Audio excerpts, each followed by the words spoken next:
ఓం మాతాపితృభ్యాం నమః సర్వేభ్యో మహాజనేభ్యో నమః. South India సర్వాధికారి యూట్యూబ్ ఛానల్కి స్వాగతం, సుస్వాగతం. ఇప్పుడు మనం వచ్చేసి మహాదేవి నవరాత్రుల గురించి తెలుసుకుంటున్నాం కదా. అందులో ఇప్పుడు మనం వచ్చేసి 7వ రోజున ఏ అమ్మవారిని పూజించాలి, ఏ సమయంలో పూజ చేసుకోవాలనే విషయాల గురించి గురుగారి మాటలు తెలుసుకుందాం. నమస్కారం గురుగారు. అందరికీ శుభాశీస్సులండి.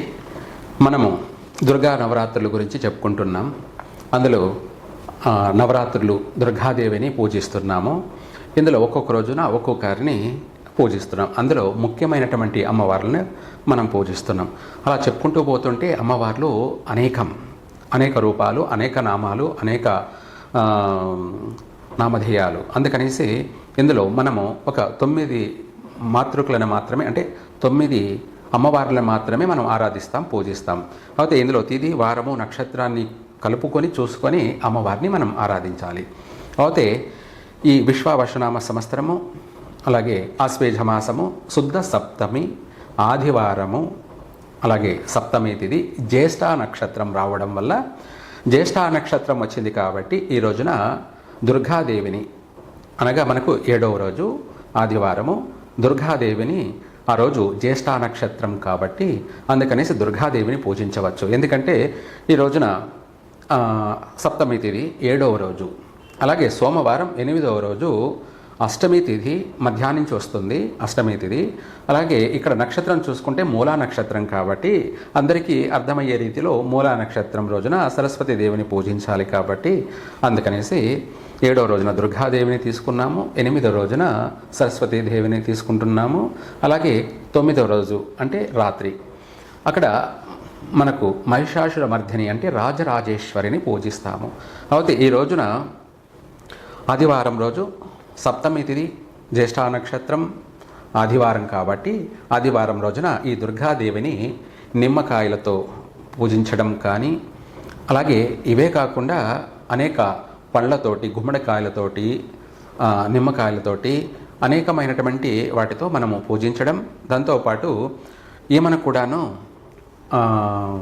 గులాబీ పూలతో, అంటే మందార పూలు, ఇలాంటి ఎర్ర పూలతోటి ఈ అమ్మవారిని ఈ రోజున పూజించి ఆ అమ్మవారికి ఎక్కువగా మనము నైవేద్యం చూసుకున్నట్టయితే పులిహోర నైవేద్యాన్ని ఈ సప్తమి రోజున దుర్గాదేవికి పులిహోర నైవేద్యం పెట్టి, పళ్ళల్లో వచ్చేటప్పటికి మనము ఆమెకు పళ్ళను ఏదైనా పెట్టేటప్పుడు మనకు బత్తాయి కాయలు, చిన్ని నిమ్మకాయలు అంటాం కదా, ఇలాంటివి పళ్ళను సమర్పించి, ఎందుకంటే నిమ్మకాయలు పెడుతున్నాం కాబట్టి, అలాగే కమలాకాయలను కూడా అమ్మవారికి నైవేద్యంగా సమర్పించి ఈ రోజున అమ్మవారికి చీర వచ్చేటప్పటికి ఎరుపు వర్ణం, పూర్తిగా ఎరుపు వర్ణాన్ని చీరను కట్టి అమ్మవారికి, అది కూడా కాటన్ చీర, ఎరుపు వర్ణపు చీరను అలంకరించి ఇదే రోజున అమ్మవారికి మనము చూసుకున్నట్టయితే మనకు అంటే నవరత్నాలలో చూసుకున్నట్టయితే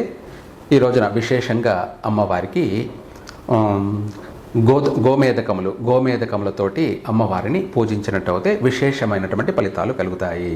అంటే గోమేదకం అన్నాం కదా, ఈ గోమేదకాలు వచ్చేటప్పటికి అమ్మవారికి తిలకం కూడా గోమేదకం పెట్టి గోమేదక రత్నాలతోటి అమ్మవారిని పూజించినట్టయితే విశేషమైనటువంటి సత్ఫలితాలు కలుగుతాయి. ఈ రోజున దుర్గాదేవి ఉగ్రరూపం, అంటే యుద్ధము తీవ్ర స్థాయికి అలాగే మనము చెప్పుకుంటున్నట్టుగా ఈ యొక్క దుర్గాదేవి ఈ ఆదివారం రోజున మనము అమ్మవారిని అనేక విధాలు కూడా శాంతింప చేసుకుంటూ మనం పూజించాలి.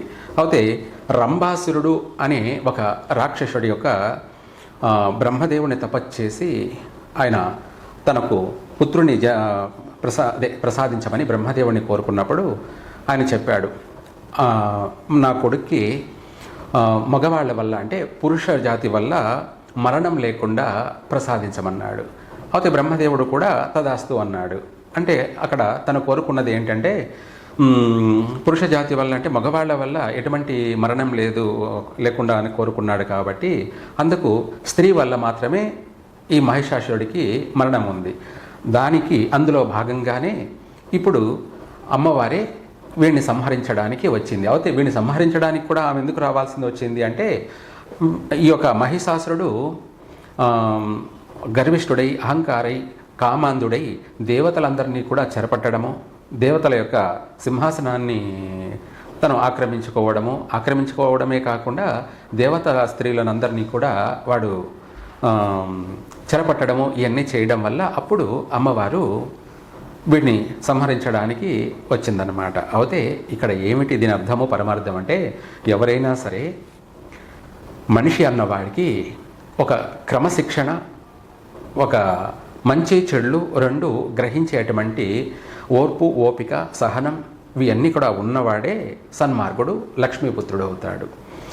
అలాగే ఇక్కడ కామాంధుడై, ఇక్కడ తల్లి, చెల్లి, పిన్ని, వదిన అనే ఇక్కడ వాయు వరుసలు లేకుండా, అంటే పెద్ద చిన్న అన్న భేదాభిప్రాయాలు లేకుండా వాడికి కంటికి కనిపించిన వాళ్ళందరినీ కూడా వాడు కామించడము, అంటే అందరినీ మోహించడము, కామించడము, అందరినీ చెరపట్టడం వల్ల అందుకు అమ్మవారిని అందరూ కూడా శరణ వేడుకున్నారు. అంటే దేవతలందరూ యుద్ధం చేసినా కూడా ఓడిపోయారు.